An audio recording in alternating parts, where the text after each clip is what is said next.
I struggle for what is ahead. Nililimot, iniiwan, tinatalikuran ko ang tapos na, at ang sinisikap kong haraping mabuti ay ang darating pa. What do we need to move on from? Anong mga bahagi ng nakaraan ang dapat nang iwanan, talikuran, para lubos na maharap ang darating pa? Anong mga naging problema, sakit, sugat, ang dapat nang iwanan pa? Moving on, lessons from David. Mga aral mula sa isang hari, si Haring David, kung papaano dapat talikuran ang dapat ay talikuran na.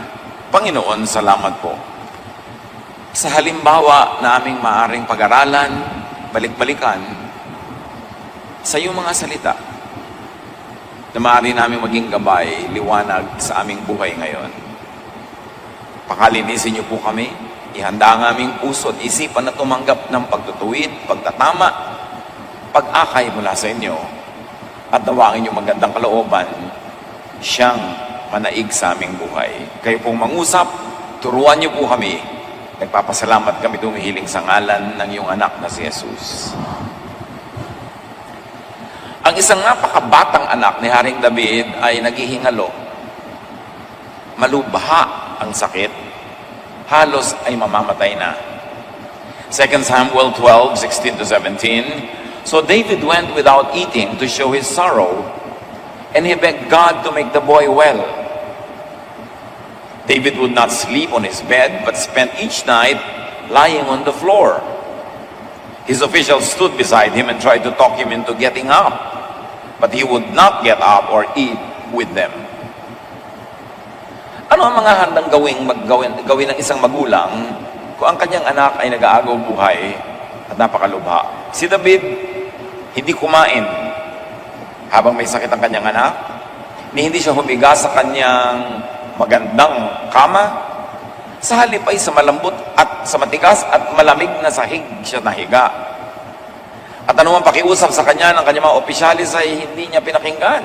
Hindi siya bumangon mula doon, hindi kumakain, hindi tumatayo, nakahandusay lang siya, nakadapa sa sahig. So David fasted and prayed hard. David sacrificed for his son to get well and to live. Ito kaya isang pakiusap sa Diyos o pakikiramay sa kanyang anak na nagdurusa o pa-feel good sa sarili dahil may nagdurusa, dinadamayan para hindi naman siya mag-guilty na ang sarap-sarap ng buhay niya sa kabila ng paghihirap ng kanyang anak. Ano man yun, yun ang kanyang ginawa. Verse 18, after the child had been sick for 7 days, he died. But the officials were afraid to tell David. They said to each other, even when the boy was alive, they wouldn't listen to us. How can we tell him his son is dead? He might do something terrible. Sa kabila ng panalangin, pakiusap sa Diyos, pag-aayuno, at halos ay sinasadyang pagpapahirap sa sarili, namatay pa rin ang bata.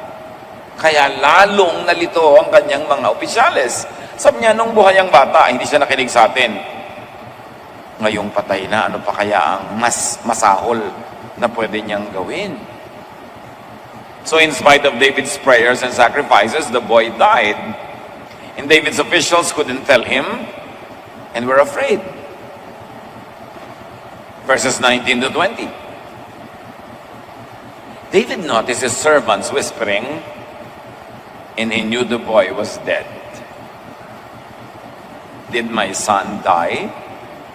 He asked his servants. Yes, he did, they answered. David got up off the floor. He took a bath, combed his hair, and dressed. He went into the Lord's tent and worshiped. Then he went back home. David asked for something to eat, and when his servants brought him some food, he ate it. Nakaramdam si David na nagbubulong-bulungan ang kanyang mga tauhan, kaya tinanong niya, namatay na ba ang bata? At sabi nila, namatay na nga po. Biglang bumangon si David mula sa kanyang pagkakahandusay doon sa sahig, naligo, nagsuklay, nag-ayos, nagbihis na mabuti, at sumamba siya doon sa tent na kinalalagyan ng presence of the Lord. Tapos umuwi, nagpahain at kumain. After knowing that his son was dead, David stopped sacrificing. He fixed himself, worshipped, went home, and ate. Verse 21. His officials said, "What are you doing? You went without eating and cried for your son while he was alive. But now that he's dead, you're up and eating?" Anong ginagawa mo? Nung buhay, hindi ka makausap, hindi ka kumakain, hindi ka naliligo, nakahadusay ka lang sa sahig. At kung kailan pa namatay, ngayon ka pa naligo, nag-ayos at kumakain. So David's officials were shocked at David's reverse behavior. They were expecting more sadness, more sacrifices, and more desperate moves. At sumagot si David sa verses 22 to 23.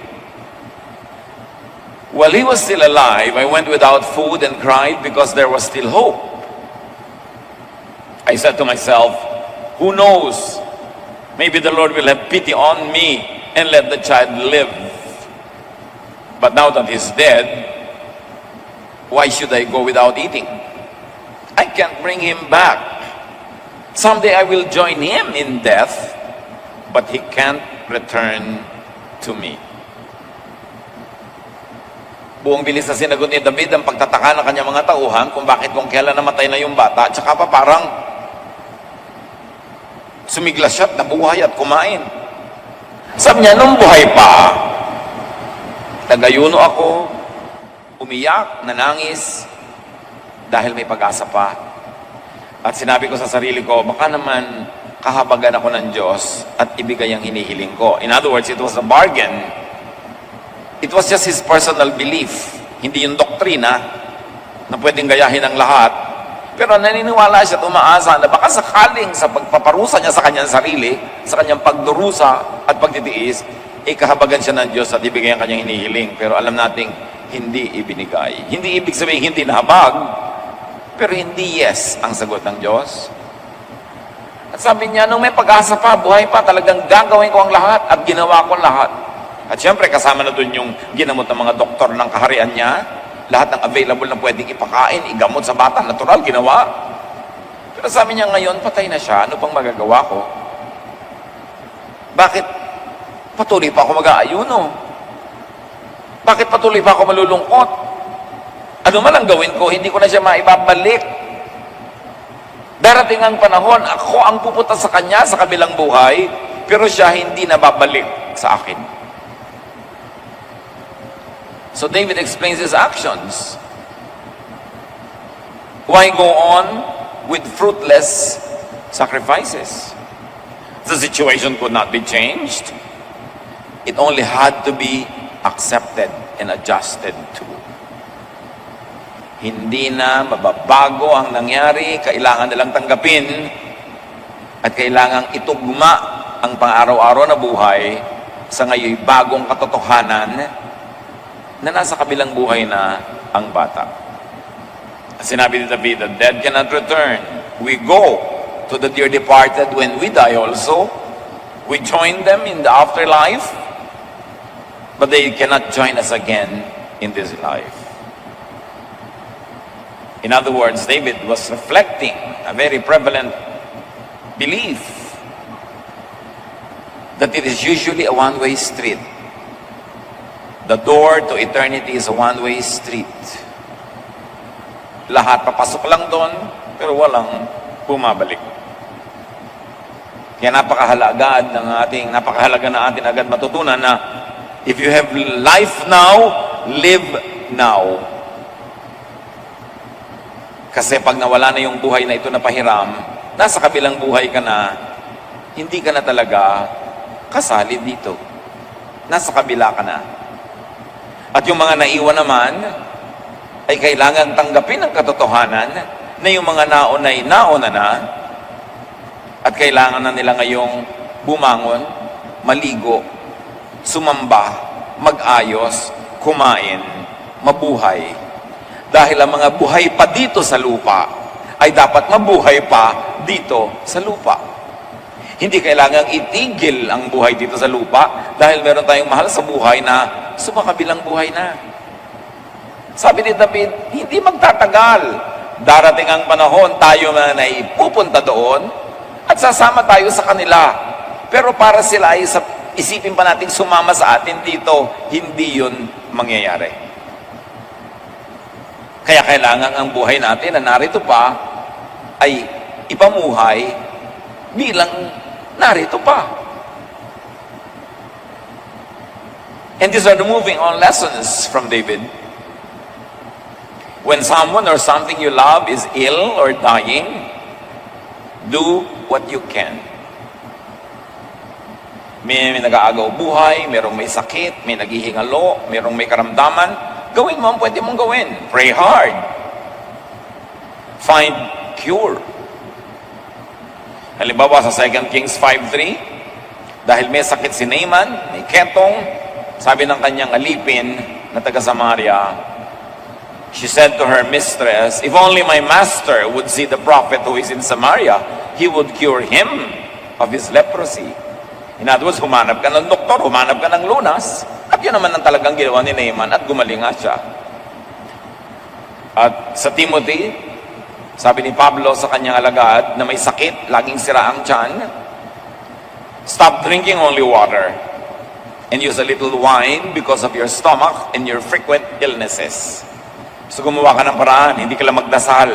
Magdasal ka, yes. Plus gumawa ka ng paraan at kung kailangang uminom ka ng kaunting alak upang ang infection ng iyong sikmura ay maibsan, yun ang iyong gawin. Hindi ko mo ikay pala dasal, ay puro dasal na lang, hindi ka na magagamot. Bagamat dapat ay pinipili ang gamot kasi maraming gamot ay may side effect pala. Tulad ng napakaraming mga kwento na ang daming mga tao na may kidney problems, may common denominator, ang hilig nilang uminom ng painkillers.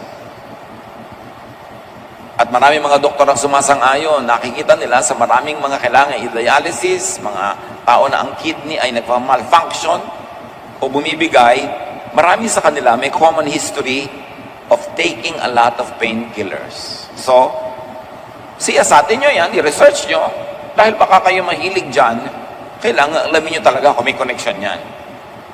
Uminom ka ng gamot pero ng tamang gamot, mas natural, mas mabuti. O kaya, imbes ginagamot mo ang iyong sakit, iwasan mo magkasakit.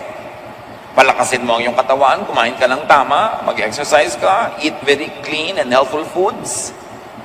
Avoid a lot of needless stress in your heart, in your mind, in your soul, para hindi ka tablan ng sakit. But it's important, when you or your loved ones are sick, medicate. Feed the patient well. Ang tunay at mabisang gamot ay pagkain. Tapos hindi ka kakain, hindi manghihina ka, saan ka kukuha ng lakas? Sa hangin. Kaya masama ang pakiramdam ko, ayokong kumain. Gusto mo nang mamatay? Hindi pa, hindi kumain ka. Lulunin mo. Pilitin mo. Hindi ako makakain. Eh, mamamatay ka pag hindi ka kumain. Anong magic ang kailangan mo? Kailangan, mas ayaw mong kumain, mas kumain ka kasi pinapatay ka ng sakit. Sinasabi ng sakit, mamatay ka na, mawala ka ng gana, mawala kang gana sa buhay. Pag nakinig ka doon, ililibing ka talaga in 3 days. Labanan! May sakit ka na, wala ka pang ganang kumain. Pinapakain ka, ikaw ba'y nagagalit? Eh di, huwag ka nang huminga. Pero kung gusto mo pang mabuhay, kumain ka. Gumawa ka ng paraan. Kasi yan ang magpapalakas ng iyong katawan. So feed, nurse, alagaan, and rehabilitate the sick. Isaiah 38:21, may sakit ang hari. Sabi ni Isaiah, prepare a poultice of figs and apply it to the boil, and he, King Hezekiah, will recover. May malakas na impeksyon ng hari. Dumating ang propeta, Hindi lang dasal ang kanyang ipinayo. Sa niya, magdikdik kayo ng mga figs, herbal medication at kung ano-ano, at itapal nyo sa kanya mga bukol at mga pigsa, at siya'y gagaling. Para kung may mamatay, ay hindi ka masyadong mabigatan. Para kung may mamatay, ay hindi ka sobrang lungkot. Habang buhay, alagaan mo. O, bago pa magkasakit, pakainin mo na, alagaan mo na. In other words, mahirap lang namang mag-move on pag may namatay kung hindi ka man lang nag-alaga doon sa namatay. Hindi mo ginawa ng paraan, hindi mo tinulungan. Mabigat talaga sa dibdib yun, mahirap mag-move on. Itong si David, nakapag-move on, kasi ginawa niya ang lahat ng kaya niya habang may sakit pa yung bata. So, kung meron tayong mahal sa buhay na inalagaan naman natin, ipinagamot natin, tinulungan natin, tapos, sumakabilang buhay pa rin, natural, malulungkot ka, pero hindi ka naman dapat maghandusay at magpapagulong-gulong sa lungkot kung wala kang dapat pagsisihan. Kung wala kang guilt na dinadala sa buhay. Humihirap mag-move on pag may atraso ka doon sa namatay. Kaya, ihanda natin ating mga sarili para mas madali mag-move on. Huwag mag-atraso. Kung may kaaway ka, makipagkasundo ka na, lalo't mahal mo sa buhay o kapamilya mo, kasi pag biglang namatay yun, ito ka ngayon, nagigilty ka. Huwag mo nang patagalin. Kung magsisisi ka din lang, pag namatay yun, edi gawin mo na ang tama ngayon. Merong mga habang buhay yung magulang, hindi man lang maipakain na masarap, hindi maibili na magandang higaan, talsik-talsik na yung mga spring ng kama, ang isang sahig ng kama nila, lata ng floor wax. Pagkatapos, nung namatay, ibibili ng magandang katakol. Pampatanggal ng guilt. Alagaan nyo na, mahalin nyo na, para pag kinuha na ng Panginoon, maluwag mong maibigay, knowing that you have done your best. So, kung merong may sakit, sacrifice if you need to do so. Katulad ni David, you may forego and skip the comfort of your bed, whatever that bed means, and you can lie on your floor, whatever that floor means. Pwede naman tayong magsakripisyo pag merong may sakit. Alagaan mo, mahirapan ka, hindi ka makatulog na mabuti. Para kung sakasakaling sumakabilang buhay, hindi ka guilty kasi alam mong nagsakripisyo ka naman. Fast! If it would accomplish anything, in David's case, it did not accomplish anything. But if it is your conviction, why not? And skip company or enjoyment. Hindi nakipag-usap, hindi nakipag-socialize si David. You may do that if that is your conviction, but you are not compelled or forced to do that just because David did it. Style niya yun. What is important is for you to do what you could to make the patient well. Or, at the very least, do what you could so that you could make yourself feel good. Katulad ni David, hindi siya kumakain, humiga siya sa sahig, kasi lumuluwag yung dibdib niya na dinadamaya niya sa paghihirap yung bata. Although wala namang practical benefit na ibinigay yun sa pasyente. Ngayon, kung hindi ka hihiga sa kama para yung pasyente pahigain mo, sulit yung pagtitiis. Hindi ka kakain para ipakain mo sa kanya dahil limited lang yung pagkain, merong practical use. Kanya-kanyang style. Pero si David, pinapaluwag din niya yung dibdib niya kasi marami naman siyang kasalanan bago nangyari ito. So, pinapaluwag niya yung dibdib niya sa mga dala niyang burden because of the guilt of his sins. If you would sacrifice for someone who is sick or dying, sacrifice in fruitful ways. Like, work hard to be able to afford medication, life expenses, at kung namatay, funeral expenses. Yun ang palagay ko magandang equivalent ng sacrifice si David ngayon. Siyempre, mahal mabuhay, mahal ding mamatay. So mag-sacrifice ka na for your loved ones. Kumuha ka ng insurance, magtiyaga ka magbayad. O mag-ipon ka ng mera, magtiyaga kang hindi mo ginagastos lahat. Para kung may sakit siya, may pampagabot ka. At kung at namatay, meron ka man lang pampalibing. Yun ang mga sacrifices. Ang nakakapagtaka, Lumaki naman tayo, naliligid tayo ng taong namamatay dahil lahat namamatay. Ang daming pag namatay, wala pa rin ni anong paghahanda.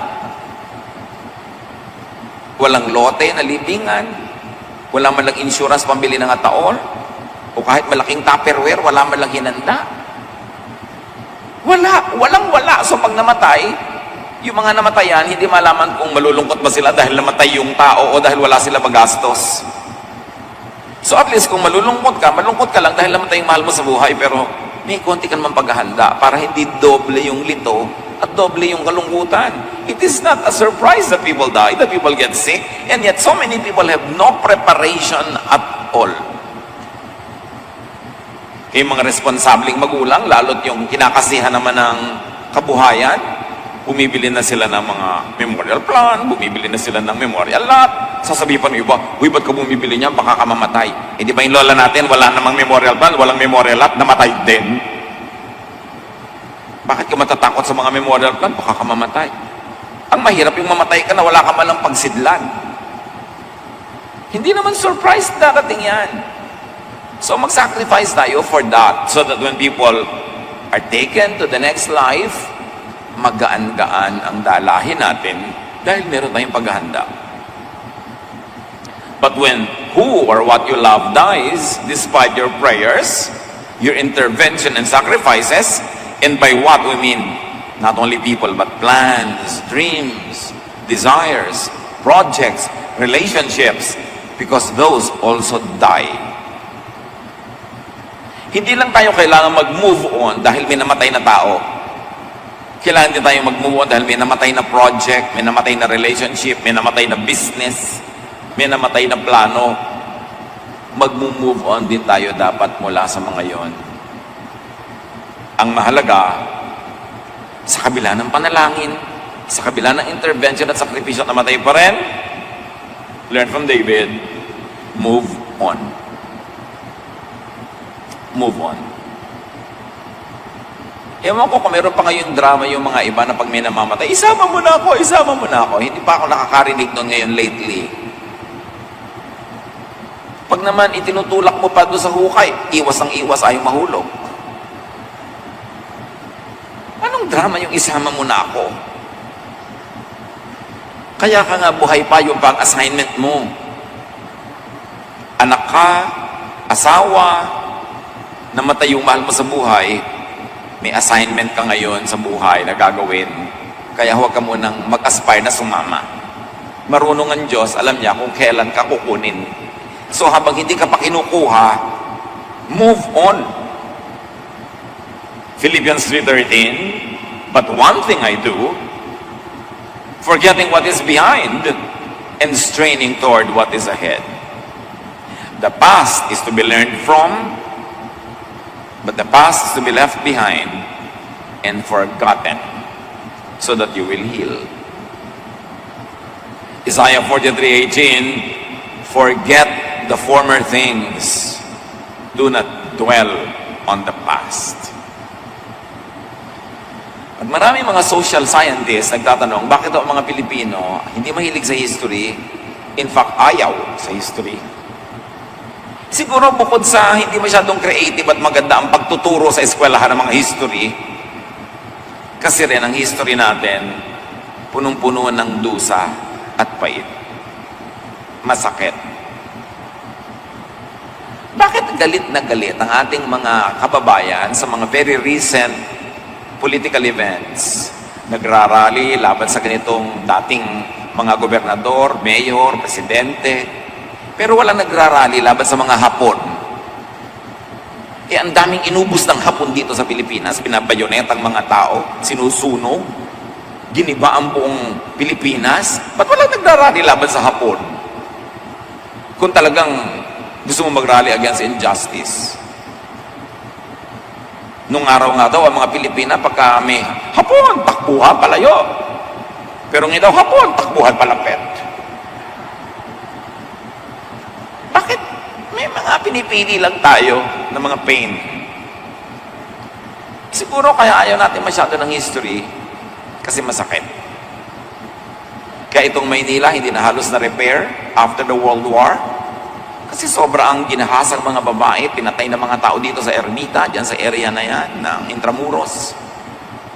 Kaya ang mga tao, pagkatapos ng giyera, nag-alisa na dyan, lumipat na sa south. Kasi masakit.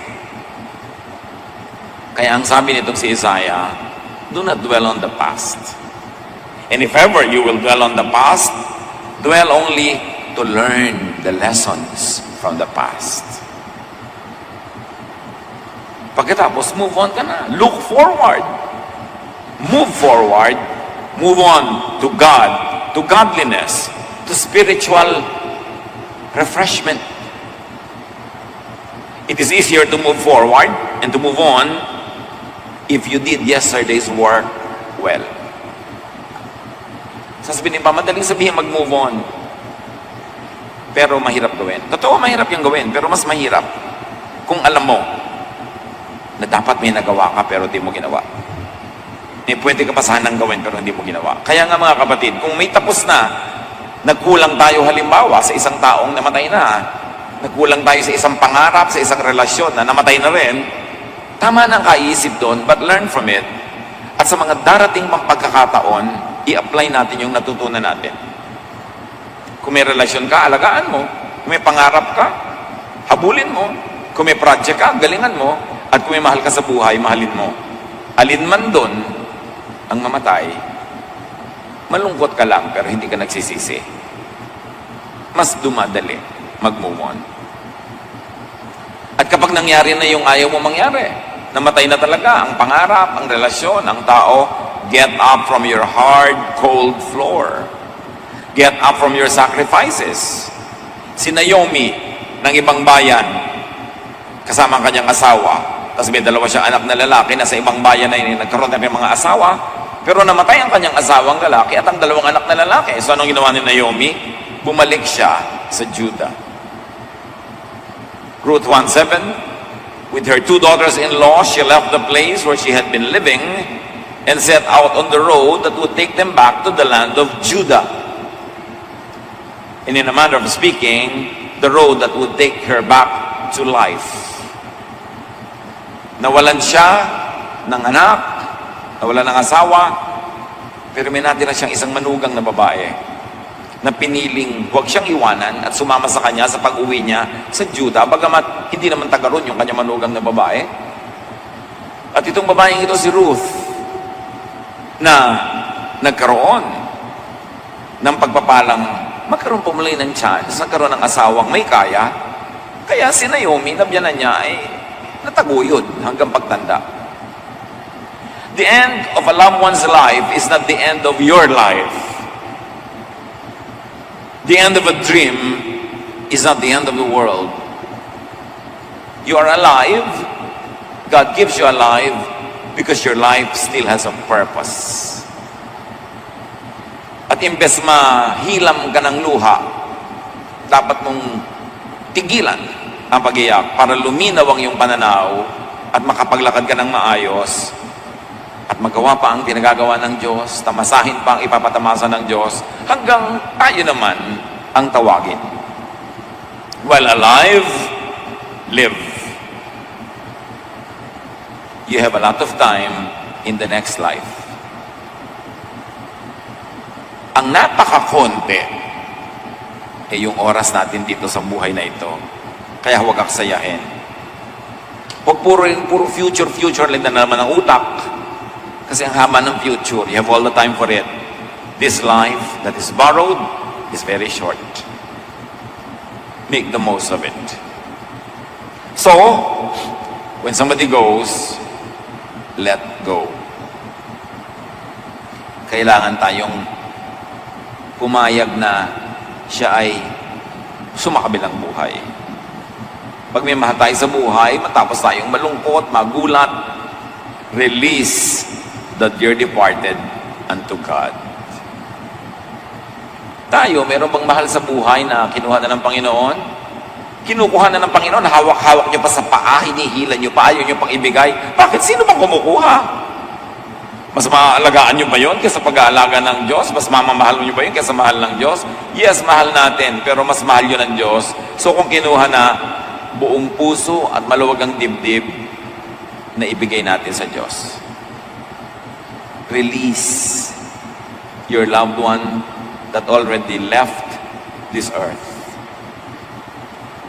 Pakawalan nyo, bitawan, matapos ihatid sa huling hantungan ang sumakabilang buhay, ipasa Diyos na siya, then go to your home, take a bath, dress up, comb your hair, worship God, and eat.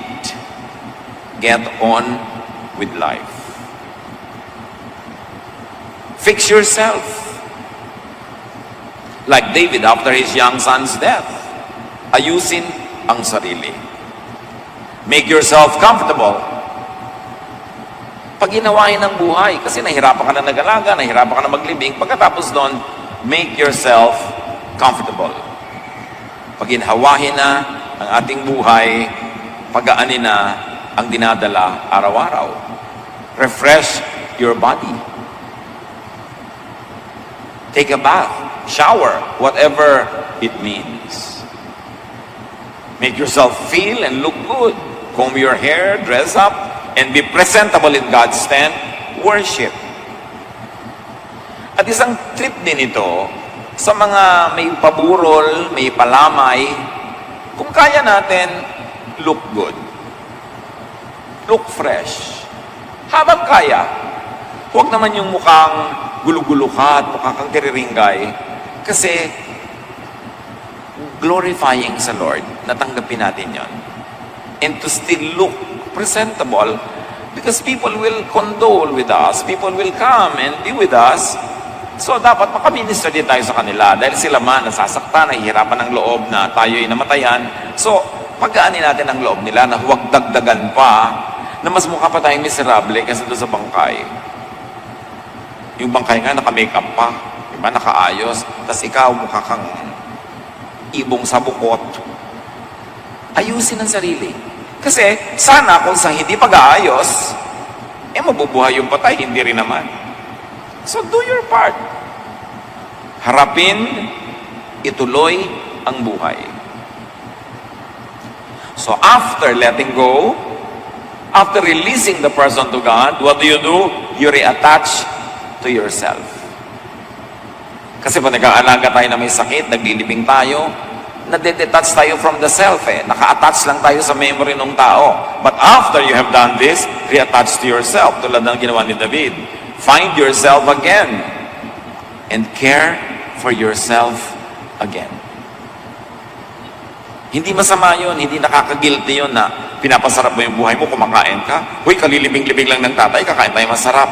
Hindi huwag na tayong kumain para ilibing na rin tayo bukas.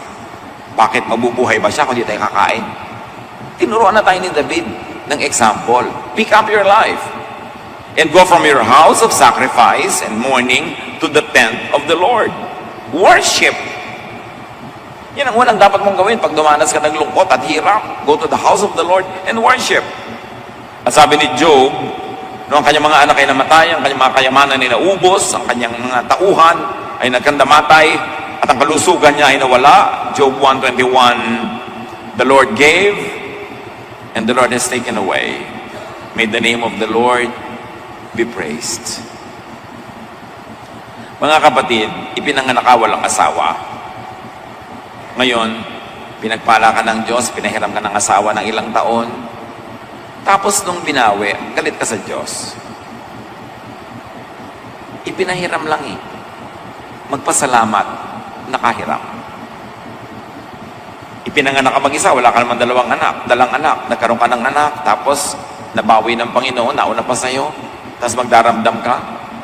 The Lord gives, the Lord takes away. Sabi ni Job, may the name of the Lord be praised. Wala tayong pag-aari. We brought nothing into the world, and we cannot take anything out of the world. So anything or anyone that the Lord lends to us, we should celebrate, love, get love, and when the Lord takes it away, or him or her away, buong pusong ibalik sa Diyos. Magpasalamat at nakahiram. Magpasalamat kahit sandali naranasan mong may mahalin o mahalin ka. Praise God. at huwag magtampo sa Diyos. Nalulungkot ka na nga, namatayan ka na nga, nasunugan ka na nga, nalugi na ang negosyo, natapos na nga ang iyong romansa at relasyon, makikipagkagalit ka pa sa Diyos, Diyos na nga lang ang pag-asa mo. Psalm 121, 1-2, I lift up my eyes to the mountains. Where does my help come from? My help comes from the Lord, the maker of heaven and earth. Sabi niya, kanino pa ako hingi ng tulong? Kanino pa ako hingi ng lakas? Tumitingin ako doon sa mga bundok. Kasi alam niyo sa Israel, yung templo nasa ibabaw ng bundok. The symbol of the presence of the Lord. Kasi sabi niya, pag ako'y naguguluhan, nalilito, nalulungkot, nahihirapan, I look up to the hills. Where else do you want me to look? Where will my help come from? It comes from the Lord. So kung kayo may dalang hirap, may dalang lungkot, may kabiguan, huwag kayong magtampo sa Diyos. Dapat nga kayong lalong lumapit sa Diyos kasi siya ang pag-asa natin. Siya ang higit na nakaalam. At yun nga, bakit mo ipagtatampo?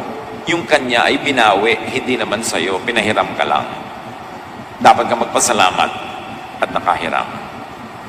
At matapos ang lahat mga lungkot, mga dramang bukid, refocus on God.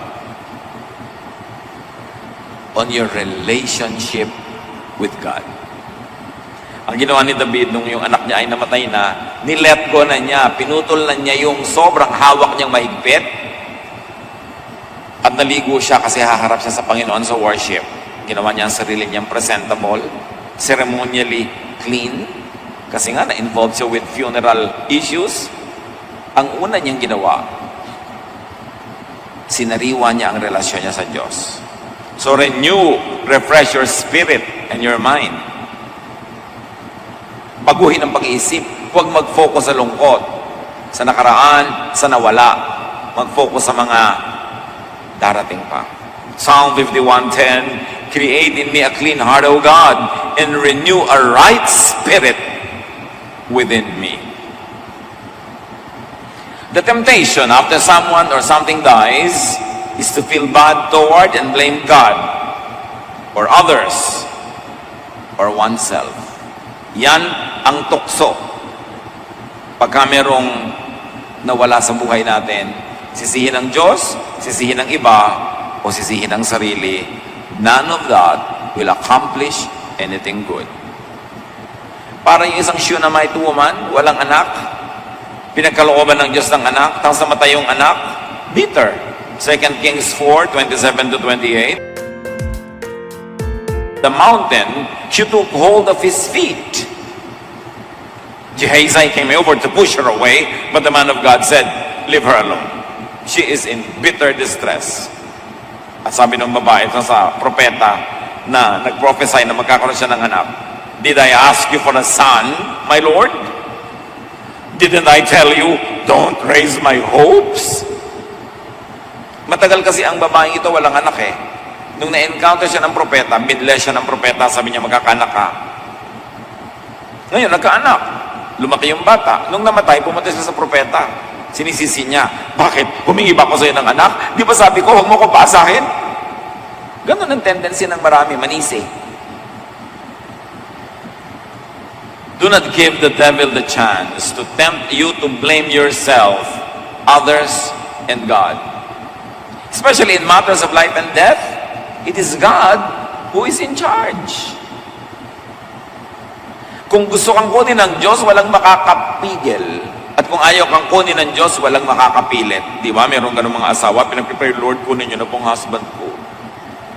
Eh talagang hindi kinukuha ng Diyos. Walang makakapilit sa Diyos at walang makakapigil tanggapin. Especially in matters of life and death, it's in God's hands. Huwag magpatukso na sisihin ng iba. Ephesians 4:27, do not give the devil a foothold. At ang mahalaga, lalo't sobrang lungkot, worship agad. Huwag yung bigyan ng space ang demonyo. Fellowship agad para ma-restore ang iyong strength through the help of the brothers and the sisters.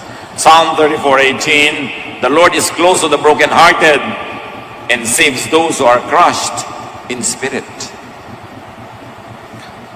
Kaya ang gusto ko sa mga lamayan, imbes na yung mga silya ay parang linya-linya, magkakaharap ang silya para may kwentuhan, madali mag-usap. Hindi ba sa lamayan, pagod na pagod ka, kalilingkod doon sa kausap mo kasi ang titigas ng silya, puro diretso.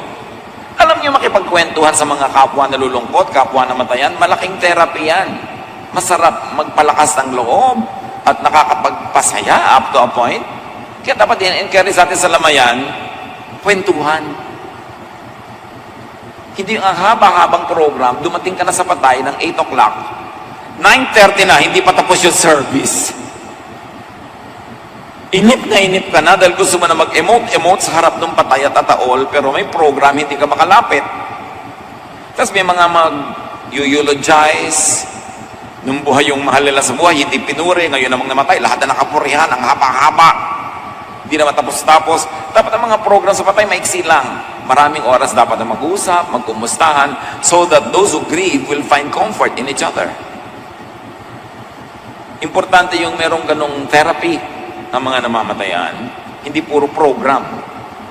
So, worship a God, fellowship a God. Psalm 34:18, the Lord is close to the brokenhearted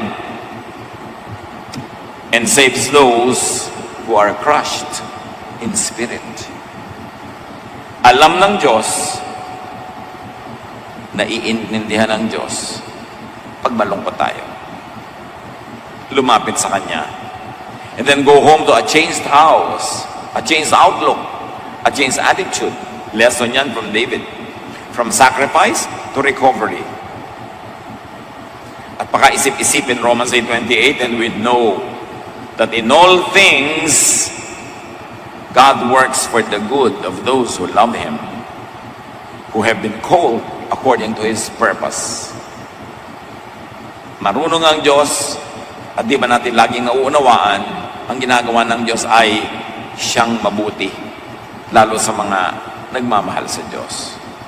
At may plano ang Diyos, Jeremiah 29:11, for I know the plans I have for you, declares the Lord. And after going through difficulty, pag-aalaga, tapos namatay, paglalamay, paghihirap, eat, sleep, rest. In other words, recover. May buhay pa. Hindi pa tapos ang buhay. At laging isipin ng Psalm 23:1-3, the Lord is my shepherd, I lack nothing.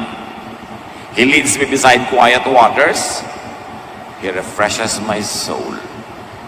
Kaya mahalaga, Diyos agad ang unahin. Pag nagkaroon tayo ng karanasang mabait, masaklap, masakit, mahirap. Then, like David, move on. Mourn, but limit the period of mourning. Huwag masyadong tagalan ang pagluluksa.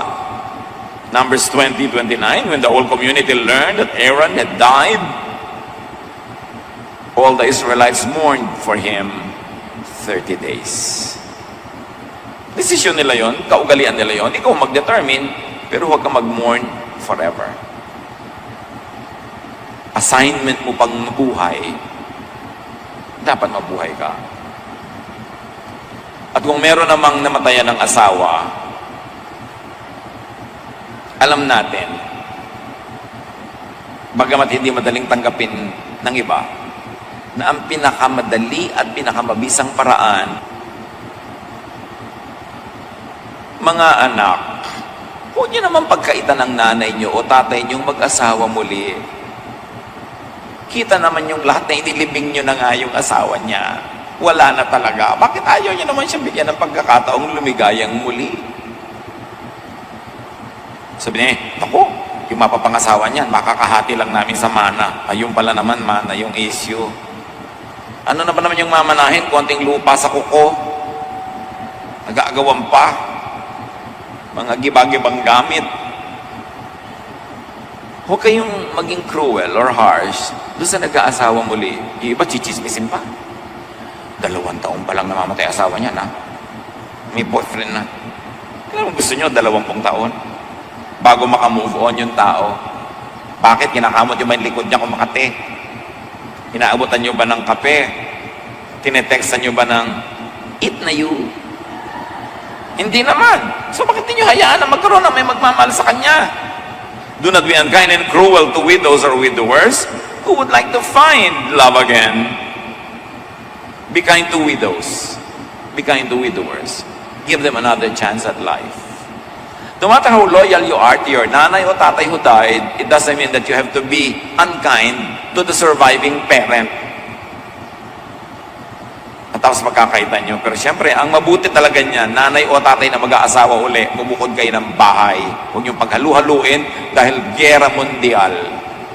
Talagang world war yan. Pag pinagsama-sama niyo yung mga stepchildren at stepmother, bihirang-bihira yung hindi. So kung gusto niyo mag-aasawa uli, bumukod kayo. Para hindi halo-halo. Kasi they feel na nagiging unfaithful sila sa magulang nilang namatay kung tatanggapin nila ito yung bagong partner sa buhay. But life should go on. When facing hardship, change. Do what you can to improve the situation. Pray. And then when everything happens, accept what cannot be changed. Accept the answer to your prayer, even if the answer is no.